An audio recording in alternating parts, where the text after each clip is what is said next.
the Michelob Ultra Studio. Michelob Ultra, superior light beer, 26 carbs, 95 calories. Rosga with Denver, attacking. Rosga goes up left hand. Good! Oh, what a take from Rosga! Now it's on the floor and another offensive rebound. No! Here comes Pemberton the other way. Jake got 1 minute to beat. Layup up. Good! Denver's got the lead at 66-65. Ball's on the floor. Neff's got it. Up to Amigo. Out to Bobbitt for the win. Good! CJ Bobbitt with a walk-off three. What a game at Magnus Arena. Here's Nate Kreckman and Andy Lindahl. Oh, let's get it back. University of Denver has a new head men's basketball coach. He comes to us from Stanford, and he joins us right now here. It is Jeff Wolbron. Jeff, welcome to the show. How you doing? Thank you, man. I'm doing great, man. I'm thrilled to be here at the University of Denver and in this great city of Denver. Well, let's start there, Jeff. Why the University of Denver? Why is this the program you wanted to make the leap for? We talk to recruits a lot in the recruiting process about fit. And, is it the right academic fit for recruits? Is it the right playing style? Is it the right head coach? And the same thing is true for head coaches, I think. You've got to go to an institution that's a right fit for you. And I had a great job at Stanford. I worked for a guy that I recruited out of high school. I've known for 28 years and had a ton of responsibility. We recruited well. We had great success. But when the University of Denver job came open, I was sitting next to my wife, and I said, this one's it. This is the one I want. And it's the one I want because I've really enjoyed being with representing a prestigious academic institution. I love my time at Stanford, and certainly the University of Denver is a great, very prestigious academic institution. It's an institution that embraces the student-athlete model. It's an institution that I can recruit high-integrity, high-character kids who chase excellence in all they do, not just trying to be great basketball players, but great students, great teammates, great brothers, great sons. And I've always enjoyed that. And I thought this was an institution where I could do that. I thought University of Denver was a place that I could have a really strong culture with great core values. And I'll tell you, from a basketball standpoint, I really think as a head coach, you're either a builder or you're a sustainer. And my stops in my coaching career have always been where we've had to rebuild the program. Every one of them, from back my first stop in college at Cal Berkeley to Illinois State to UAB to Stanford, we built those programs up and we got them to a high level of success in a relatively short period of time. So the challenge, that's the challenge that appealed to me. And quite honestly, here at Denver, even more so, because we've got a chance to do something that's never been done here. And that's my pitch to recruits. Like, you've got a chance to come to the University of Denver and compete for Summit League championships and NCAA berths. And you know what? It hasn't been done before. And you can attach your name to that level of success. And that will tie you together with your teammates and your coaches for the rest of your life. Jeff, is it a challenge when you're not in a true college town? You guys are smack in the middle of a huge metropolitan city, unlike Palo Alto, where you come from. Covered a few games out there. Lovely city, a lot of fun. You talked about Cal Berkeley. Again, you guys are both close to San Francisco, right? But kind of have your own neck of the woods there. That's sort of like Boulder here. Is it a challenge when you come to a school that doesn't really have its own town around it, or does that make it more exciting for you? You know what? I think both at Cal and Stanford, it's the San Francisco Bay Area, and you could say that we were in a pro sports town. The Golden State Warriors in basketball and the Giants and the A's in baseball and so on. But what happens when you're successful? People take notice, and it's a major metropolitan market. And if we have success and this begins to turn into a great story, gosh, I think people will come out and support. I've been just floored by the amount of support from the University of Denver alumni, from the administration here, from the donors. I mean, it's been great. I really think that they're just waiting for this program to take off, and I think the fans and the following, will certainly follow. Talking to Jeff Wolbrun, new men's basketball coach over at the University of Denver. Jeff, we just watched Baylor win a national championship. When Scott Drew took over that program, things were a little bit bleak. Obviously, the circumstances not exactly the same because nothing is the same as what those circumstances were. But DU 2-19 last season. Just rough go of it. This is the program you are taking over. What is to be taken away in terms of program building? Because this is not going to happen overnight. Yeah, there are multifaceted components that have to change. And as important as your offensive scheme or your defensive scheme is, I really think it's the culture that you build here. We started workouts with our team this week for the spring workouts, and I'm trying to instill upon the team, man, you got to think like champions, you got to act like champions before you can be champions. And it's not just taking care of yourself; it's investing in not only in yourself but investing in your teammates, investing in the program. So I would say that the culture part of it is the most important component. And it's something that you can work at and improve on a daily basis. But any successful basketball program certainly has a strong culture. And, the kids who are in the program, things didn't go well for them last year. So it's getting them to think differently. It's getting them to invest in the program at a higher level, invest in themselves at a higher level. And, you come in here and as a head coach, you've got to raise the standards, raise the expectation, raise the demands, and we will have a program built on discipline and accountability for sure. Jeff, what do you think of the prep scene around here that you come into? Because I guess one of the clear advantages I think you'd have, it's going to be real easy for you to go out and catch a high school game, right? There's numerous high schools right in the immediate area around the DU campus. But what do you think of this prep scene? Colorado maybe not always known for all of its basketball players, but certainly has produced a lot of gems. Your thoughts on the local scene? Yeah, we can't wait to get out. As soon as the COVID restrictions ease up and we can get out recruiting, our first bit of business will be to get out and meet all the local coaches and stop by the schools and just introduce ourselves, talk to them about what my philosophy is, what we represent, what type of program we plan on building here at the University of Denver. And you've got to do a great job in your backyard. And that's our first piece of business. And maybe one of the areas that we can work on is, our summer camps, have team camps and invite all the local schools in and get to know the head coaches and build a strong relationship with those coaches. So that's our first priority. But certainly at the University of Denver, you have a national footprint because you're dealing with such a prestigious academic school. So you have the ability to attract kids from around the country and even internationally. I think that's an important component too. We have 1,200 international students here at the university. We have alumni from 145 different countries. So, and while that's an important component, I will tell you, never in the history of college basketball have we been in a situation like we're in now with a portal. And over 1,200 kids in the portal looking to transfer. You've got undergraduate possible transfers. You've got graduate students.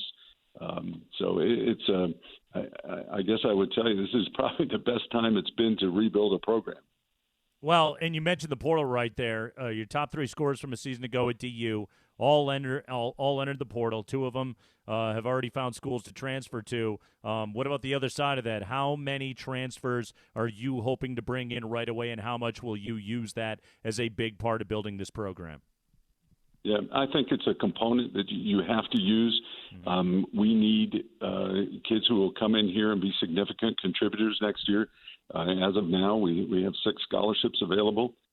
So I'm losing my voice a little bit. It's because I've been on the phone so much talking to recruits. But that's the portal is a component of it, and it's not all high school kids. It's not all undergraduate or graduate transfers, but you at every place I've been, we've had a little bit of a different recipe in putting it together, and you want success to happen early, but you don't want to compromise your standards and your principles and your values to make it happen. So we'll certainly make sure that the kids are good fits academically here kids will do well and succeed academically, and then a good fit for my culture and a good fit for my style of play.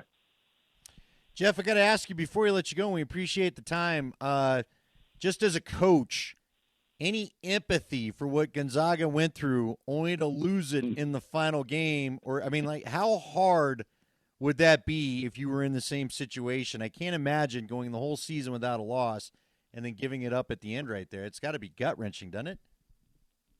You know, Mark Few has done just an incredible job with that program, and I've known him a long time, and quite honestly, I was pulling for him. I really respect what he's done, and he is a man of integrity and runs a great program there. I don't know. I think if you get that far, whether you have 0 losses or you've lost a few times, it's got to be just gut-wrenching to get that close, you know, to the national championship, and in Gonzaga's case, having been there before, to fall just short. But at the moment, I'm sure it's hard to keep in a context that you've had just a historical basketball season. You know, one of the best ever. What is it, since 1976? It's been since we've had an undefeated champion, I think, in Indiana. But so close. But I'm sure, you know, while they just fell short, they'll look back with just tremendous fondness on what they experienced this season in time. Well, hey, Coach, you got a team from your league that was just in the Sweet 16. So it certainly is something that can be done at the University of Denver. We want it to happen very, very badly. It'd be a lot of fun. Neither Andy nor myself are DU alums, but I am married to a DU alum. I would love to get down to Magnus, have that place rocking. Coach, go kick some butt and build us a winner, man. Hey, thank you. Thrilled to be here. Thanks for having me on the show, and I hope I'm a repeat guest of yours. That'd be fun. Jeff Wolbron, head coach, University of Denver. Yeah, Earl Roberts in the Sweet 16. That could be DU. That could easily be DU. Let's get this thing cranking a little bit. Boy, wouldn't that be fun? You got DU, CSU, CU. I mean, this is Air Force, really crank up the basketball footprint. And really, like, okay, so obviously in the recruiting footprint, you know, if there is a highly rated in-state recruit, CU is always going to have the advantage, the ultimate recruiting advantage of, you know, Pac-12 and those television deals and, you know, Power 5 money, all those things. We know that, okay? Where he needs to be able to make his inroads is every now and then. It's not going to happen all the time. Every now and then, he's going to have to be able to beat CSU. He's going to have to be able to beat Wyoming for a kid. You know, like he's got to be able to, quite frankly, academically, he's got to be able to beat Air Force to get some of that caliber, you know, that kind of mid-major caliber player, get them to the University of Denver, and then hopefully build them into quality college basketball players. But that's kind of what he's up against right now. Look, 2-19. 2-19. And their top 3 scorers all transferred. One of those dudes, Robert Jones, he went to Iowa State with Otzelberger, the big man. So he's got to get this thing turned around in a hurry, hopefully. And maybe the transfer portal is going to give him the opportunity to do that. But sharp guy, Jeff Wolbron. And I think a Stanford assistant is a nice fit over there at DU. Yeah. Got to understand what you're dealing with, right? Yeah, very much so. You got to have some smart kids. It's Altitude Sports Radio 92.5. It's Kreckman and Lindahl on Altitude Sports Radio 92.5.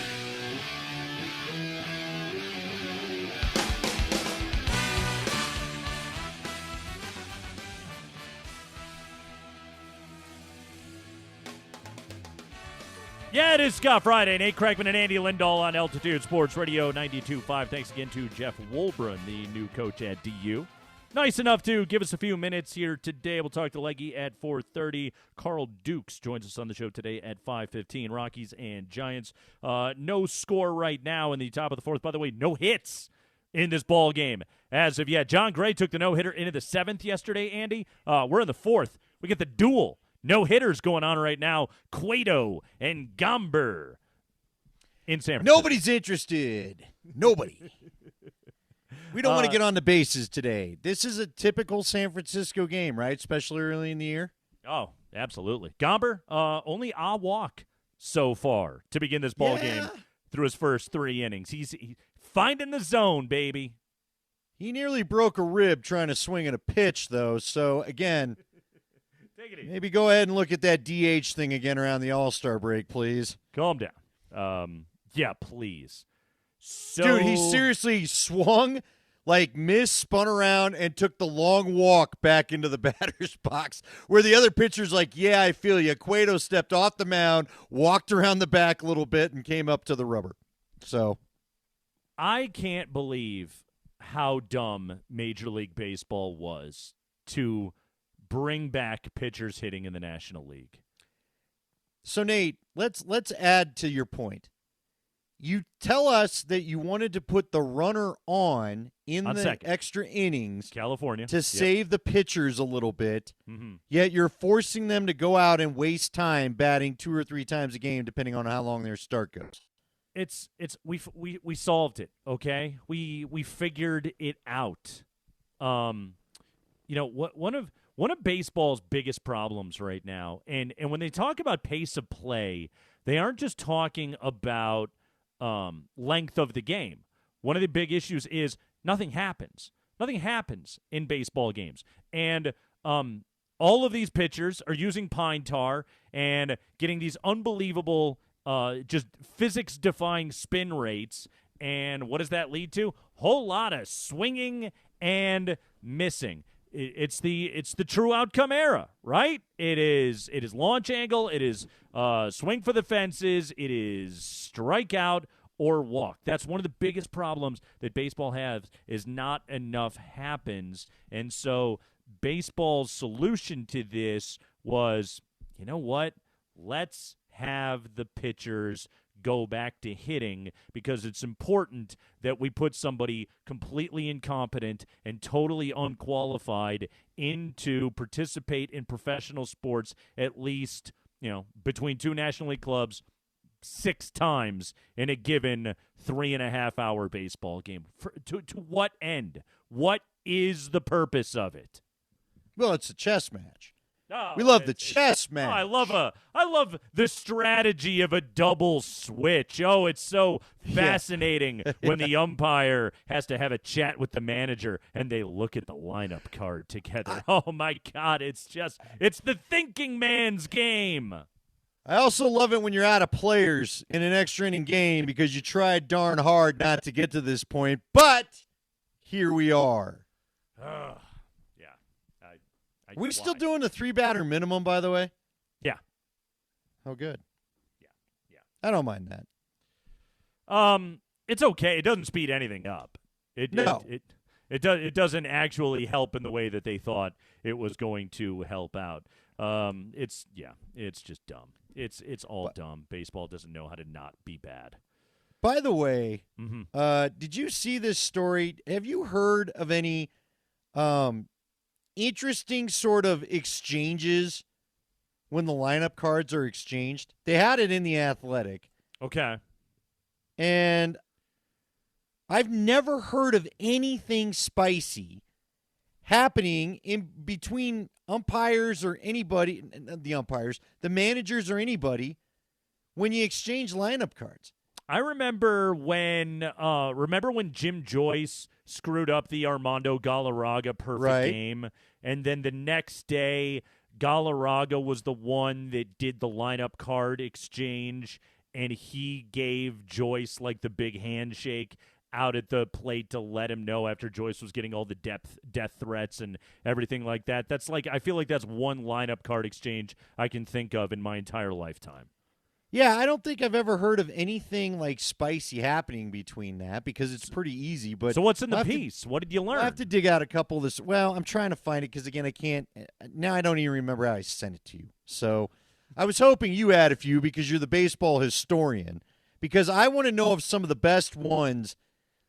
As a manager, have we ever had manager on manager crime because we had something happened in the game the day before or anything like that? I mean, is Tony that La where they Russa get a chance to kind of really say something to each other? was gonna say, like Tony La Russa and Dusty Baker always used to hate each other's guts. That was the Buzz Bissinger. But book, did they right? say anything to each other? Sure. They gotta. I mean, they didn't drop the gloves and start pounding on each other or anything like that. Although that would be funny. Watch just two old managers fight each other. That could be fun.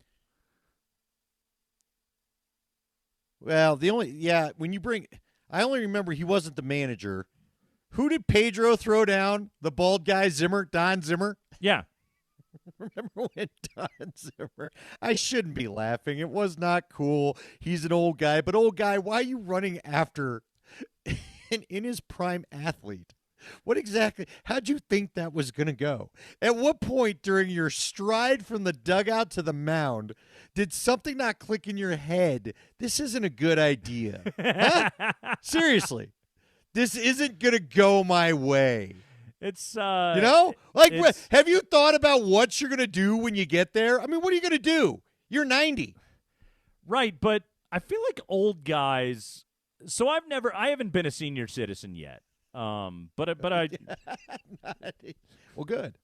Not yet. But I will be one day. But have you ever like dealt with an old guy that doesn't know his own limitations, you know? It's you got to move some furniture, and all of a sudden Grandpa just starts trying to elbow his way in. I'm just like, all right, I get this side, and you have to be like, sit down. You're gonna hurt Mendelbaum. You've dealt with the Mendelbaums, is what you're saying to me. I do have one of those stories. I can't for the life of me find this link. I'm so frustrated, but I do have one of those stories. I had a guy. I've told you, bartending, whatever. So one guy, this old dude out of Texas that ran construction crews, and I mean, he had the 10-gallon hat. He was a fun guy. He used to come in every day. He goes, Andy, and he had the weird accent. Here's what we're going to do today. We're going to do a little finger wrestling, and if I win, you're paying my bar tab. I was like, all right, whatever. And I think he's kidding. No. We locked middle fingers, right? Just, okay. I've never done this. I don't even know. Whatever. Yeah, I hadn't either. I thought we were kidding. All right? I was looking down. I don't even know what I was paying attention. I'm 23 at the time, okay? Large man hands. Not really. He tried to twist he was trying to twist my finger or something, and literally his finger snapped at the bone. It snapped like a toothpick. All I heard was and I looked down. He broke his hand? His finger was, technically, no, I didn't. I just kept my hand there. He's the one that twisted it. I thought we were just kind of kidding around. So he snapped his finger. Like his finger was snapped right above the joint, that second middle joint. And he looks at me, and his eyes tear up just a bit. Dude, Nate, the finger snapped, okay? It sounded literally like a branch twig, like a dried branch twig. And I looked down, and I'm like, oh, my God, did he just break his finger? Because now I'm thinking I'm going to get busted by my manager for roughing up the customers. When all I was trying to do was I was just trying to, whatever, humor the guy. I kid you not, this is where I wish I had the headset on. He pulls the bone out, straightens it back in, puts it there, literally grabs some tape, tapes his finger up, and drank for the next 3 hours. He goes, shut up, it's fine. Pour me another one. That's what he says to me. I'm like, dude, your finger. Shut up, I'm fine. I was like, weren't you just like, can I drive you to the emergency room? No, he got home. He comes in the next day because he was a regular, as I told you. He was staying at the Hampton Inn that was next door. And he's got this big old cast on. He goes, you break my finger. I was like, no, I didn't break your finger. You broke your finger. I don't remember that. All right, pour me a drink. It was unreal. So, yes, we all have dealt with old guy who doesn't. But the problem is sometimes the old guys are still tougher than we are, even though they can't whoop your butt anymore. Yeah. Yeah, absolutely. 4 hours of drinking with a butt. I'm Nate. It was snapped. It was clean. It was like your MMA guy, except the skin didn't break. And you knew where his finger was. And he wanted another couple hours of bourbon because he was walking across the street to the Hampton Inn.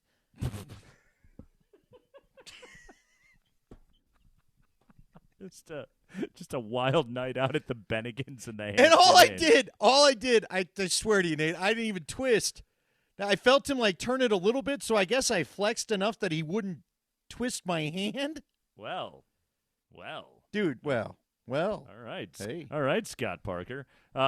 We are through 4. No hits. No hits. Blast. Nobody can get a hit in San Francisco Dude. today. Hey. Austin Gomber's cruising. What if we get a no-hitter in a scoreless game, and even the guy on second can't score for like 15 innings?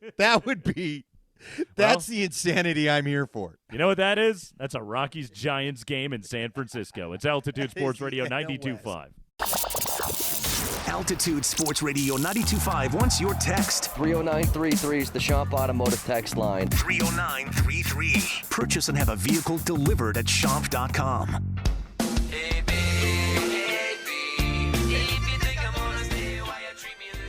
If we go Trevor Lawrence 1, Zach Wilson 2, Mac Jones 3, then we could be staring potentially at a Trey Lance in Denver kind of world. That could potentially happen in this NFL draft. If the Broncos are going to go quarterback, they're probably looking at a Trey Lance or Justin Fields kind of world. That said, let's do it, Andy. Let's get into some draft cliches. Read I got it. the Athlon Sports Draft Guide. Trey Lance, quarterback, North Dakota State. By the way, Raimel Tapia, first hit of the ball game, spoiling Johnny Cueto's no-hit bid today in San Francisco. Rockies have 2 on, 1 out, top of the 5th. Okay. Trey Lance. A double no-hitter. Go ahead. No double no-hitter today. Strong points, Trey Lance, another high-end quarterback prospect from the FCS's top program, joining Carson Wentz, the number 2 overall pick in 2016. I don't know if you've heard, Carson Wentz and Trey Lance went to the same college. It's true. It's true. Lance combines raw ability with a level of poise well beyond his years. He is poised beyond his years, Andy. Good. The Bison offense is exceedingly run-heavy, meaning Lance had limited chances to get into a rhythm, but he consistently showed outstanding ball placement as a passer nonetheless, particularly on difficult far hash and deep intermediate throws. He is never frazzled in the pocket. Remember Fraggles? Anyway. Never. Never Wow. frazzled. Never. Never. Huh. Never. Never. And despite those limited opportunities, he has a veteran's feel for making anticipatory throws. He's extremely capable with the ball in his hands and has an understanding of tempo when running behind blocks, good speed, and a strong, sturdy build. He can be the focal point of an 11-man run game in the NFL. I like a nice 11-man run game. Okay. Yeah. For those that are like, what does that mean? Think Baltimore. You know, they always say that Lamar Jackson is the 11th man in that run game, and that's why they're so good, because it makes it even that you're playing against the defense. That's right. Never frazzled in the pocket, excellent athleticism, and good on the anticipatory throws, which is important at the NFL level. You're throwing to spots more often than you're throwing to people. I like that. That is. I mean, you listen to this stuff, I get why That's Walt key. likes this guy, right? Yes. Yeah. Yes. All right, well. Because, got again, weak points. whenever Leggy will say things like he's a sight thrower, meaning he wants to see the receiver turn his eyes, and that's something Drew Lock and a lot of young quarterbacks have a problem with. At times, they're waiting for the receiver to look at them before they want to throw the football. You cannot do that in the NFL. You got to throw to the spot and trust that they'll be there. That's also why Peyton Manning used to get upset with our friend Cody Latimer sometimes and didn't always completely trust throwing to the spot.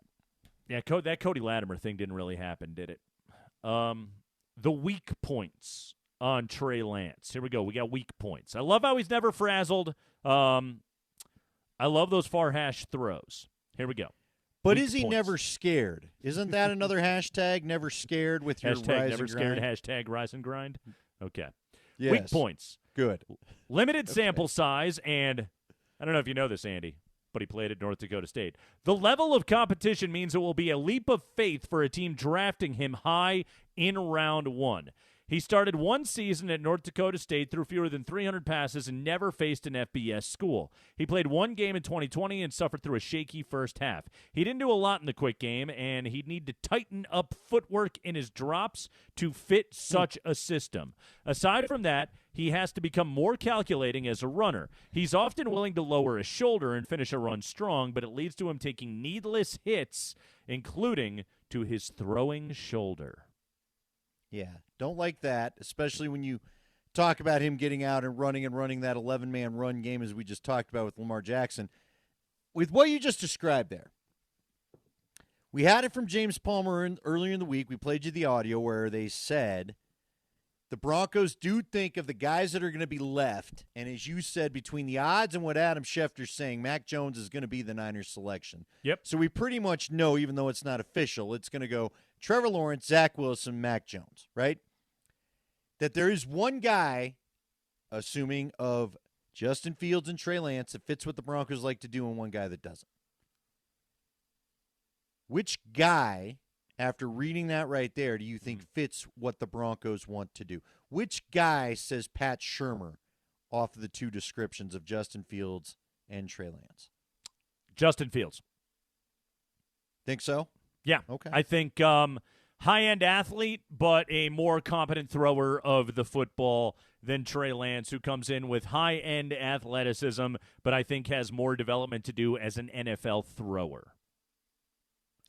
Do you feel like, because some people are squinting to see, as we've talked about, Patrick Mahomes and Trey Lance. I don't know, Nate. It's hard for me. If I'm making the pick, there's things I like and things I don't like about both guys, right? Mm-hmm. Which is why, ultimately, I'm not sure, do I really want to give up next year's first-rounder to go get this done, but that's a cost of doing business.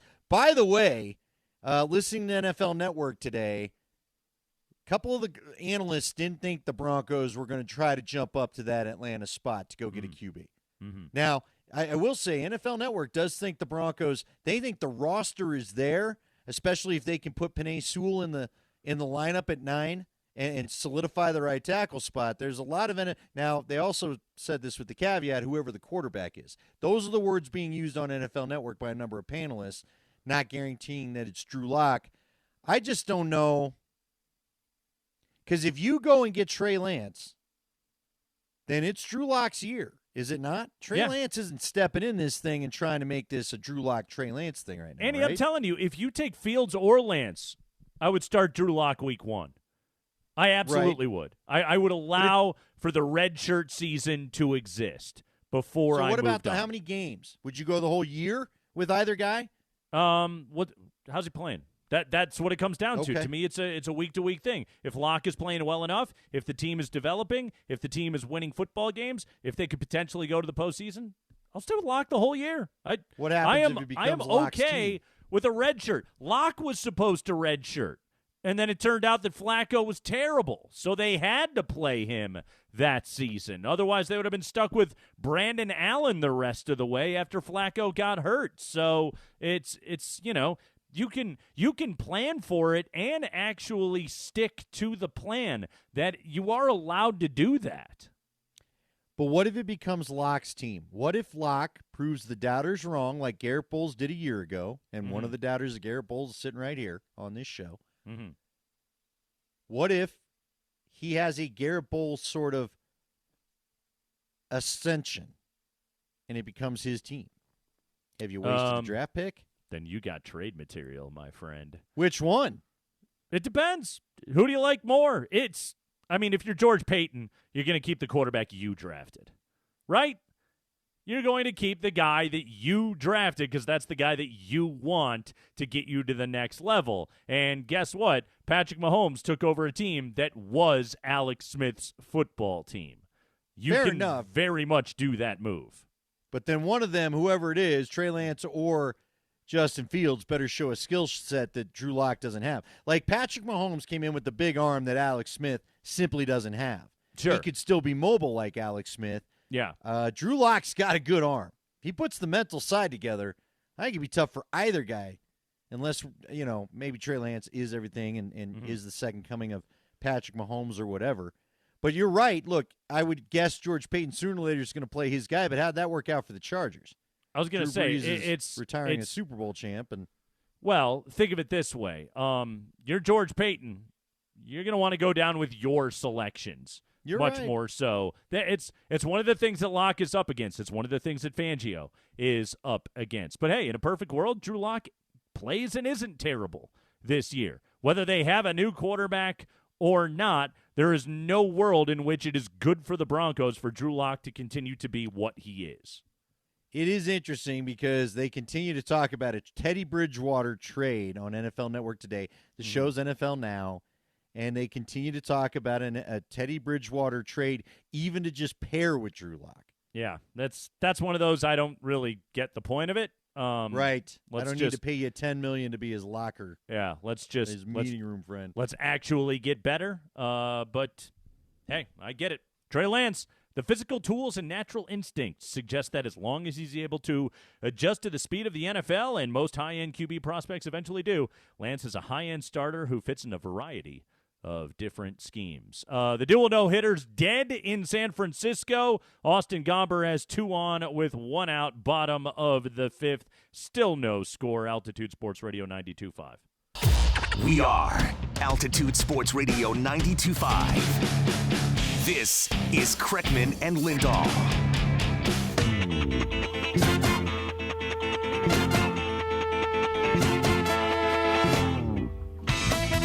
We play ska music. It is silly and ridiculous and dumb on Fridays. We love it. We are with you until 6 p.m. Jeff Legwald at 4:30 to be with us here on the show. Right now, it is time to head back to Augusta for another Masters Minute. Masters Minute, as always, is presented to you by our friends at the Superbook. You can download the app in the App Store or go to superbook.com. Get up to $500 and a $1 match bonus on your first deposit. So, Justin Rose, leader in the clubhouse, 7 under after 2 rounds at Augusta. But your Masters Minute this time is going to be a little bit different. Scroll down just slightly on your leaderboard at Augusta right now, and you will see the South Korean Siwoo Kim at 4 under par. In fact, had himself a pretty nice day today, Andy. He shot a 3 under 69. Nice. However, things got a little tricky for Siwoo Kim today on the back 9.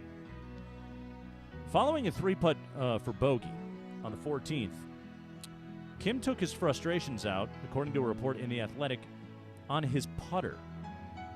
He jammed it into the ground after a missed putt, damaging the shaft while waiting to play at 15. He was just stewing over this 3-putt.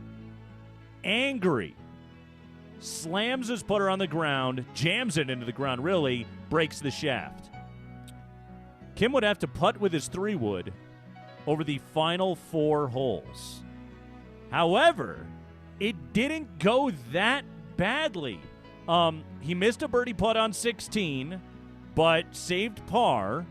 He, according to a report in The Athletic, gave a nice 3-wood stroke at the 17th from well outside 20 for a clean 2-putt, and then 2-putted for par at 18 to finish off a 3 under par 69. That's right, over the last 4 holes, putting exclusively with his 3-wood, he was still able to shoot 3 shots under par today in round 2 at Augusta. Siwoo Kim, well done. Does he stick with the 3-wood tomorrow? Are you superstitious? Clearly he didn't do anything that upset him so much at the 3-wood. Right.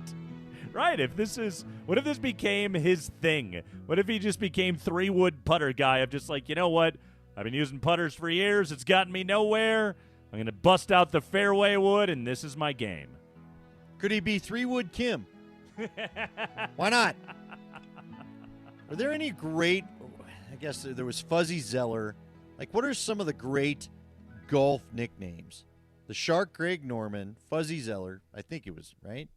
Yeah, he actually His name wasn't cool. Fuzzy. Yeah, it turned out he was. You're right. He wasn't a very cool guy. I was more worried about the nicknames than I was the guy himself. Yeah, why not be 3-wood Kim? I mean, he's Si-Woo Kim. Now he becomes 3-wood Kim. It all just kind of works. Yeah.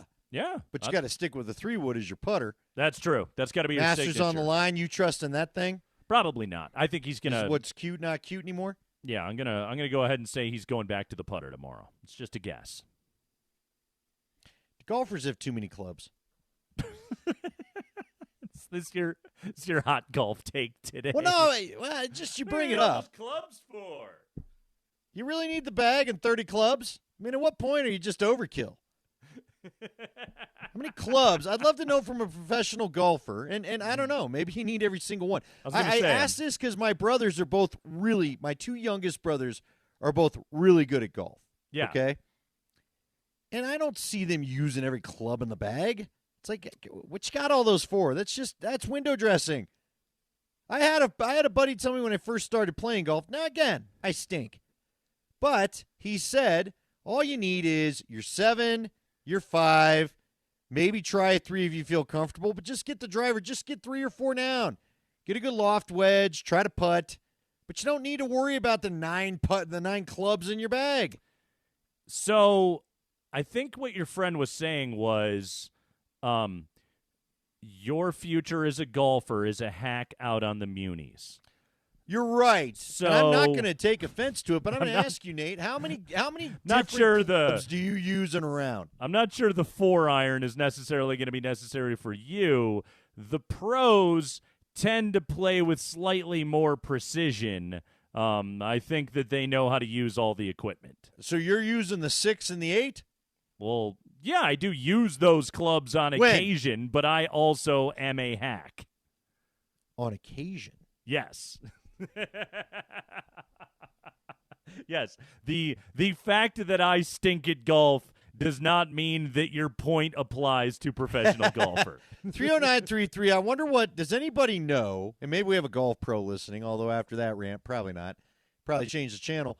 I want to know what the least used club, like what is used the least? We ought to just call Vic or Moj. They're always doing some free golf thing out somewhere, right? Vic's got his thing running about not wanting to hear about a country club sport with the guy with the range ball. I just wonder what's the least used club in the bag for most golfers. What is the one you probably don't need to carry with you? So for me personally, it's almost always the lowest irons. Like I suck with my 3-iron. I have my entire life. What's amazing is if you meet somebody that can shoot a 2-iron. I had a buddy that I grew up with that I played with, and something that like his mom taught him how to play golf. He could hit a 2-iron from a young age. I mean, just hit friggin' line drives with that thing. I can never hit that club to save my life. But 2-irons, if you can hit one of those things, I will forever be in awe of you as a golfer. But it's so help me, I have not played in a while because of COVID, and again, I stink, so nobody's really looking for Andy to join the party unless they really need a foursome to round this thing out so they don't get paired with a random when they get to the course. But like if you use a 2-iron, wouldn't you just use a fairway wood in that same situation, right? Generally, yes. Okay. Yes. Yeah, you're kind of going for distance. Again, I'm the owner of the bearskin rug that was like a huge chunk of grass. I wish I could find that thing. I ought to hang it on my wall down here. Huh? This has been Golf Takes with Andy Lindahl on Altitude Sports That's Radio 92.5. That's your Masters update.